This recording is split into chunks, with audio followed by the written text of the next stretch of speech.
అందరికీ శనార్థులుల్లా ఎట్లున్నారు? అందరూ మంచిగున్నారా? మరి నేనైతే జబర్దస్త్గా ఉన్నా. ఇక సిట్టం వచ్చేసిందంటే ఇక ఆలస్యం దేనికి? ముచ్చలు చూసే ముందు హెడ్లైన్స్ చూద్దాం. కొండగట్టుకు చేరుకున్న పవనాల సారు పెడుతున్నాడు అంజనకు దండాలు. నీటి పరీక్షను మళ్ళా నిర్వహించాలి, లేదంటే బీజేపీకి తప్పవు తిప్పలు. ఢిల్లీని వదిలిపెట్టని వానలు, ఏకంగా ఎయిర్పోర్ట్లకు వచ్చినాయి నీళ్లు. బడి పంతుల్ని కట్టేసిన పిల్లలు, తాగొస్తే ఇట్లనే చేస్తాం సార్లు.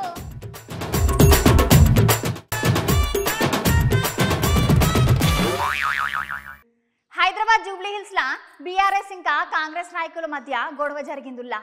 అయితే ఈ గొడవ ఎందుకు జరిగిందంటే కళ్యాణ లక్ష్మి చెక్కులు ఉన్నాయి కదా నుల్లా, గా ముచ్చట మీదకెళ్ళి రెండు పార్టీల నాయకులు మస్తు అంటే మస్తు గొడవ పడుతున్నారు.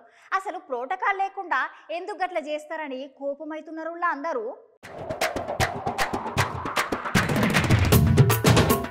రోజు రోజుకు రాజకీయ నాయకుల నడిమితల పంతాలు పట్టింపులు ప్రోటోకాల్లో ఎక్కువనే అవుతున్నాయల్లా. ఒక పార్టీ లీడర్ అంటే ఇంకో పార్టీ లీడర్కి అసలే పడతలేదు.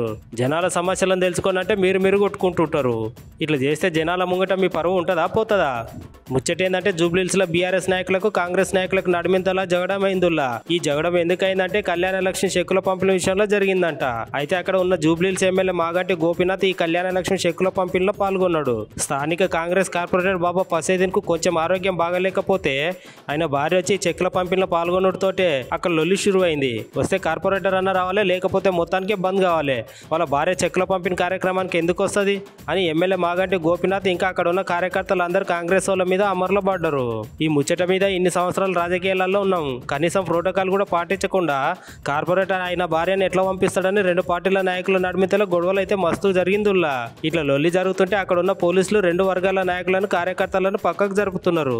అయినా జనాలందరికీ మంచి చెప్పి మీరే గిట్లా కొట్లాడుకుంటే ఎట్లా సారు? ఏదైనా ఉంటే పిలిపించుకొని మాట్లాడుకోవాలి, కానీ గిట్లా చేసేసరికి జనాలందరూ ఏరేలేక అనుకోవట్టే.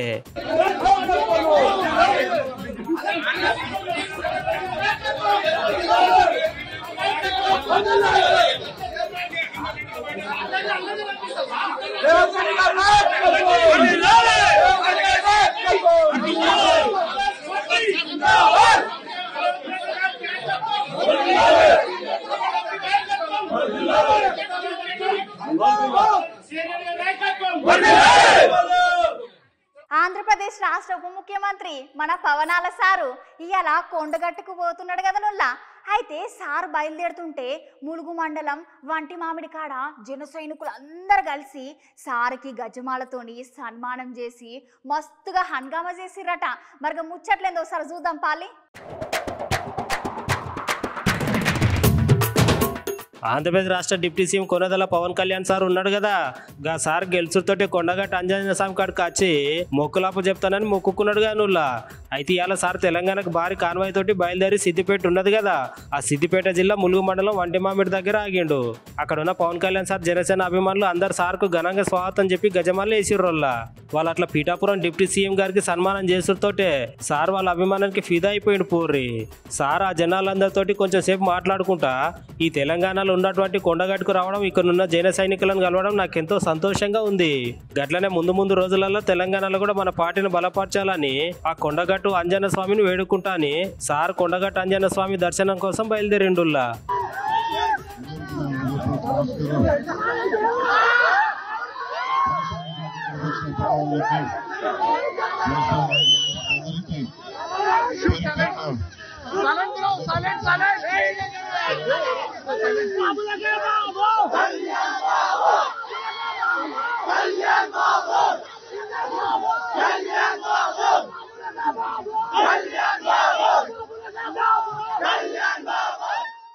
ఢిల్లీలోనైతే 3-4 దినాలకెళ్ళి వానలు ఆగకుండా చంపుతున్నాయి కదా నుల్లా. అయితే ఈ వానలకి ఢిల్లీలో ఉన్న ఎయిర్పోర్ట్ ఉంది కదా, ఇక ఆ ఎయిర్పోర్ట్ పైకప్పు కూలి నీళ్ళన్నీ విమానాశ్రయం లోపలికి వచ్చినాయట. ఇది గిట్లుంటే ఇక ఢిల్లీలో ఉన్న ఎయిమ్స్ హాస్పిటల్ ఉంది కదా, ఇక హాస్పిటల్లకి ఒక సమస్య వచ్చి పడిందిలా. ఏకంగా హాస్పిటల్ లోపల ఉన్న లిఫ్టులనే నీళ్ళన్నీ నిలిచిపోయినాయట. మరి ఇక ముచ్చటేదో చూద్దామా.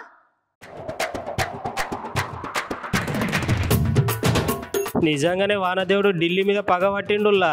ఢిల్లీలోనైతే గత 4 రోజుల నుంచి పొట్టుగా వర్షాలు పడుతున్నాయి. ఆ వానలతోటి రోడ్లన్నీ జలమయమైనాయి. వాహనాల రాకపోకలు మొత్తం బంద్ అయినాయి. ఎక్కడ చూసినా నీళ్లే పోర్రి. జనాలందరూ ఉండేటి ఇండ్లలో కూడా చాలా వరకు నీళ్లతోనే నిండిపోయినాయి. అయితే మన ఢిల్లీలో ఎయిర్పోర్ట్ ఉన్నది కదా, ఆ ఎయిర్పోర్ట్ పైకాపు ఈ వర్షానికి మొత్తం కూలిపోయింది. కూలిపోవడంతో వర్షం నీళ్ళు మొత్తం ఎయిర్పోర్ట్ లోపలికి వచ్చేసినాయి. ఈ వీడియోలు చూసిన వాళ్ళు అందరూ ఏమంటున్నారంటే ఇక రామోనుడు కాలి మహిమ సూపర్ ఉన్నది, అంతర్జాతీయ విమానాశ్రయంలోనే అంటున్నారు. ఈ ముచ్చట గిట్లుంటే ఇదే ఢిల్లీలో ఎయిమ్స్ హాస్పిటల్ ఉన్నది కదా, ఆ ఎయిమ్స్ హాస్పిటల్ లిఫ్ట్ లోపల కూడా మస్తు నీళ్లు వస్తున్నాయి. ఆ లోపలికి నీళ్లు ఎట్లొచ్చినాయని అందరు పరిశాన్ అవుతున్నారు. నిజంగానే ఇది విచిత్రం కదా నొల్ల. హాస్పిటల్ లోపల ఉన్న లిఫ్ట్ లో కూడా నీళ్లు వచ్చినాయంటే ఇది మామూలు ముచ్చట కాదు.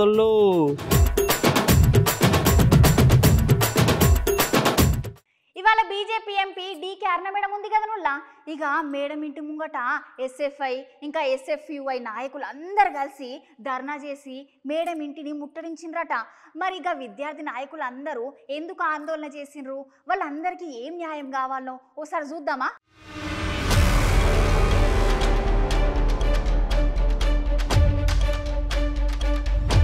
మొన్నటిదాకా విద్యార్థులందరూ ఆందోళన చేసిర్రు గనుల్లా గా నీట్ పరీక్ష ముచ్చట మీద. అయితే ఇప్పుడు కూడా గట్లనే విద్యార్థి సంఘాలు బీజేపీ ఎంపీ డీకే అరుణ మేడం ఇంటి ముంగట ధర్నా కార్యక్రమం అయితే చేపట్టిర్రుల్లా. ఎందుకంటే నీట్ పరీక్షల్లో జరిగిన అవకతవకలను మళ్ళోసారి విచారణ జరిపించాలని, పరీక్షను మళ్ళోసారి నిర్వహించాలని ఎంపీ డీకే అరుణ మేడం ఇంటి ముంగట ఎస్ఎఫ్ఐ విద్యార్థి లీడర్లందరూ ఆందోళనకు దిగిండ్రు. ఈ ముచ్చట తెలుసుకున్న పోలీసులు వెంటనే అక్కడికి వచ్చి ఆ విద్యార్థి నాయకులందరినీ పోలీసు జీప్లు ఎక్కించుకొని పోయిర్రు. నీట్ పరీక్ష మళ్ళీ నిర్వహించాలి, లేకపోతే బీజేపీ నాయకుల ఇండ్లను ఇటనే ముట్టడి మని అంటున్నారు విద్యార్థి సంఘాల నాయకులు.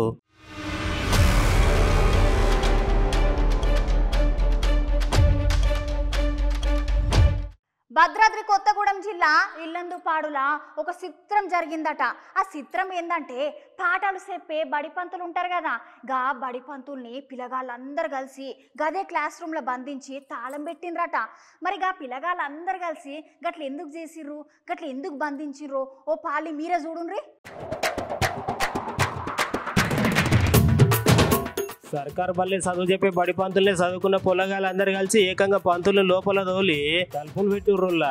ఈ ముచ్చట ఏంటంటే మీకు చాలా చిత్రం అనిపిస్తుంది కానుల్లా. అవునుల్లా, నిజంగానే పిల్లగాళ్ళందరూ కలిసి పంతులను లోపల తోలి తలుపులు పెట్టిర్రు. గట్ల ఈ పిల్లగాళ్ళందరూ ఎందుకు చేసిర్రు అంటే ముచ్చట ఏంటంటే భద్రాద్రి కొత్తగూడెం జిల్లా ఇల్లందుపాడు గ్రామంలో ప్రాథమిక పాఠశాల ఉన్నదుల్లా. ఆ పాఠశాలలో చదువు చెప్పే బడి పంతులు రోజు తాగి ఊకుంటొచ్చి చదువుకున్న పిల్లగాళ్ళందరి మీద భూతు పురాణం సురువు చేస్తున్నాడంట. ఇట్లా పంతులు తాగి వచ్చాడు ఒక్క రోజు కాదు 2 రోజులు కాదు, రోజు ఇట్లనే దాగి పిల్లగాళ్ళందరినీ మస్తు ఇబ్బంది పెడుతున్నాడట సారు. అందుకనే పొలగాళ్ళందరూ కలిసి ఒక నిర్ణయం తీసుకొని నిమ్మతంగా సారు లోపల దోలి తలుపు పెట్టి తాళం వేసిర్రు. ఏంది సారు, పిల్లగాళ్ళకు చదువు చెప్పి నువ్వే రోజు తాగొచ్చి పిల్లగాళ్ళ మీద భూత పురాణం సురువు చేస్తే ఎట్లా సారు? వాళ్ళు చిన్న పిల్లగాళ్ళు కదా, ఏం నేర్చుకుంటారు నిన్ను చూసి? మరి తాగొచ్చి పిల్లగాళ్ళ తిట్టుకుంటా పాఠాలు చెప్పకుండా ఉంటే చాలా తప్పు కదా సారు నీ పద్ధతి అని అంటున్నారు ఆ ఊరోళ్ళు. మా సార్ రోజు తాగొచ్చి గోల గోల చేసి మళ్ళీ ఇష్టం వచ్చినట్టు నోటి ఏదో వస్తే మాట్లాడి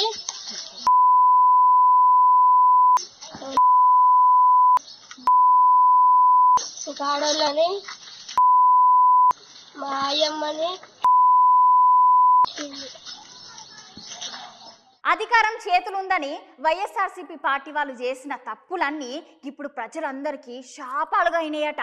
మరి ఈ ముచ్చట మీద Rajamahendravaram city MLA Adireddy Srinivas sir ఉన్నాడు కదా, చాలా కోపం పడుకుంటా ఇక మాట్లాడుతున్నాడు. సార్ ఏం మాట్లాడిండో ఓసారి ఇందాం పాలిగా.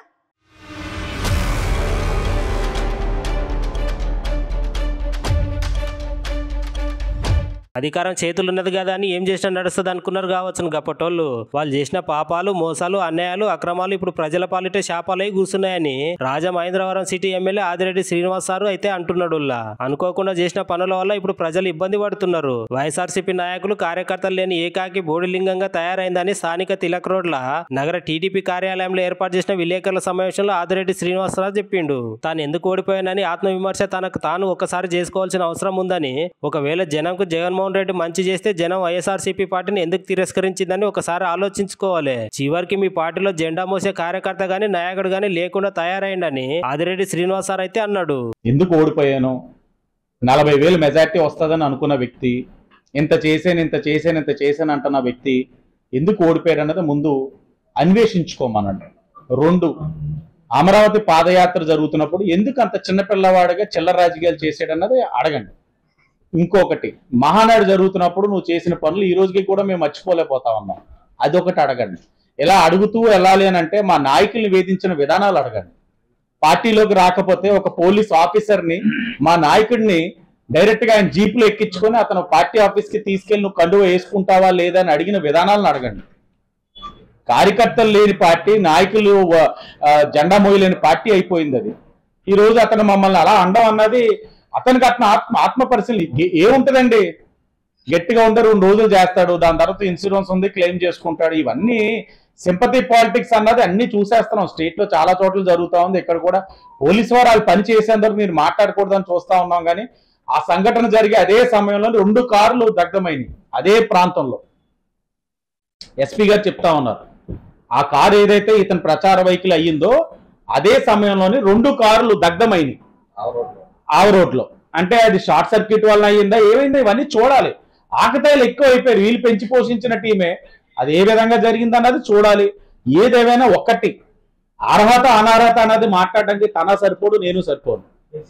నాకు అర్హత ఇవ్వాలన్నదా లేకపోతే తనకు అర్హత ఇవ్వాలన్నది న్యాయ నిర్ణేతలు ప్రజలు. ఇగోనుల్లా కోటి ఉస్మానియా మెడికల్ కాలేజ్ ఉంది కదా, గా కాలేజ్లా విద్యార్థులు అందరూ మస్తు ఆందోళన చేస్తున్నారట. మరి ఆ విద్యార్థులందరూ ఎందుకు అట్లా చేస్తున్నారు, వాళ్ళకు ఏం న్యాయం కావాలో ఓసారి మనం కూడా చూద్దాం పాలి.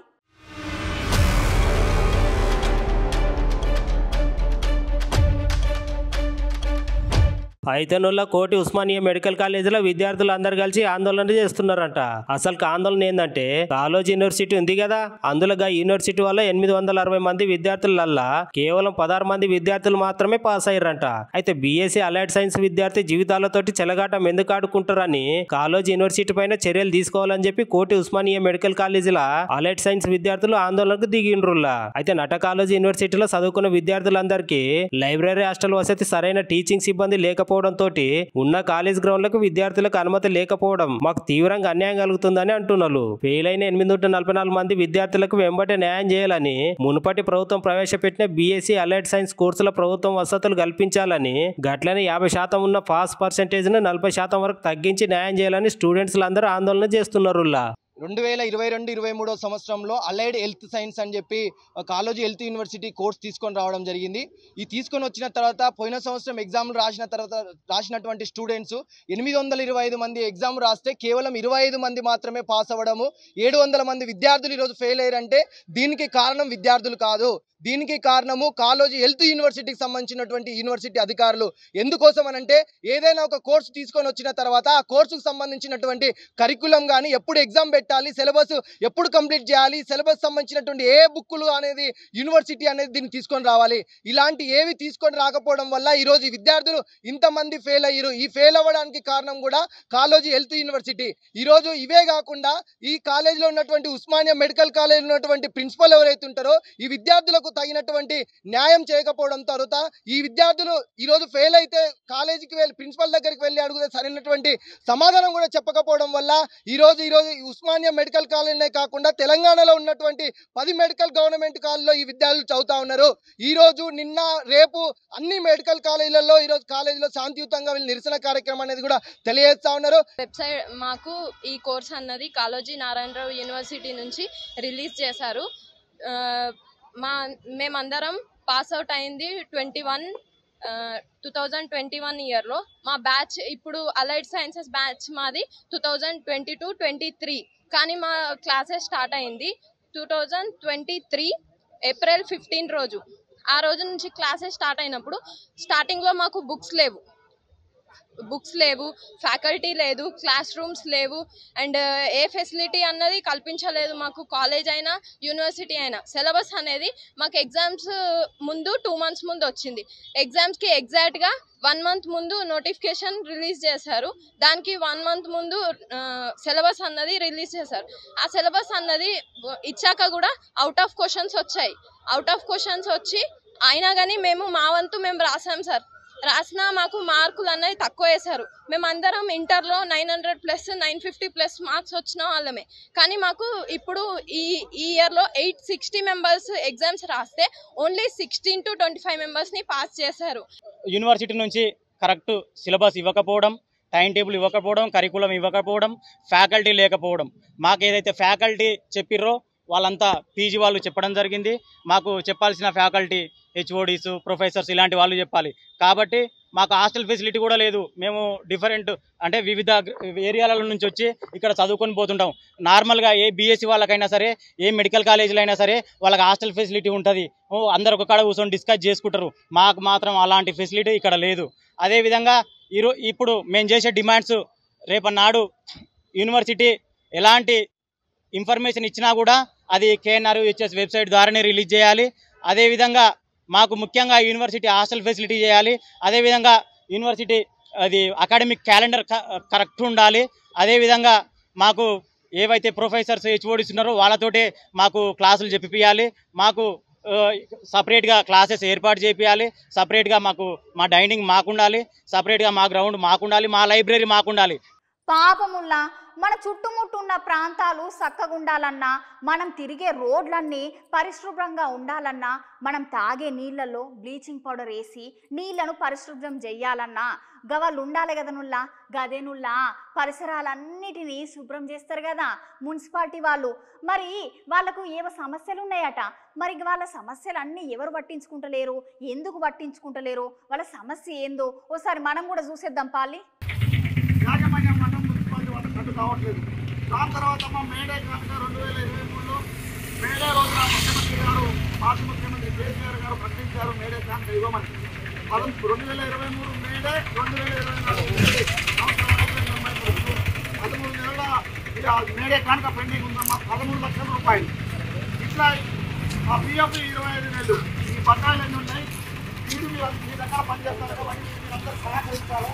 లోపల కౌన్సిల్ సమావేశంలో ఈ సమస్యల పట్ల కష్టపడుతున్న హామీ అట్లే మన ఇల్లందు వరకు ఎమ్మెల్యే గారు వెళ్తారు. మన ఎమ్మెల్యే గారు కొద్దిగా మున్సిపాలిటీ ఉంది. మున్సిపాలిటీలో కొంచెం ఇబ్బందులు ఉన్నాయి. అంటే టీవీ గారి పరిపాలనలో బహుశా కొన్ని అంటే సుమారు ఒక 20 కోట్లు పెట్టి యూటిలిటీ బిల్డింగ్ కట్టారు, మోడల్ మార్కెట్ కట్టారు, జగదాంబ థియేటర్ దగ్గర షాపింగ్ కాంప్లెక్స్ కట్టారు, సీతారాం టాకీస్ దగ్గర షాపింగ్ కాంప్లెక్స్ కట్టారు. కానీ అవి వినియోగంలోకి రాలేదు. అవి వినియోగంలోకి వస్తే జనరల్ ఫండ్ వచ్చేది. ప్రతి పక్షకారికి వీళ్ళకి జీతం తీసుకునే మార్గం ఏర్పడింది. అదే ఇంతమంది చైర్మన్లు వచ్చిపోయారు కానీ ఇట్లాంటి ఆలోచన చేయలేదు. ఇది బెటర్మెంట్. ఒకవేళ ఇష్టం ఉన్నా ఇష్టం లేకపోయినా చైర్మన్ గారికి మేమైతే సల్యూటే చేస్తాను. ఎందుకు వాళ్ళ భవిష్య నిధిని ఏర్పాటు చేసినందుకు. కానీ అది వినియోగంలోకి వచ్చింటే బాగుంది. అది వినియోగం రాలేదు. ఇక గివ్వుళ్ళు అయ్యాటి ముచ్చట్లు. మళ్ళా కొత్త ముచ్చట్లతో మళ్ళా కలుద్దాం. అంతవరకు ఉంటాం మళ్ళా.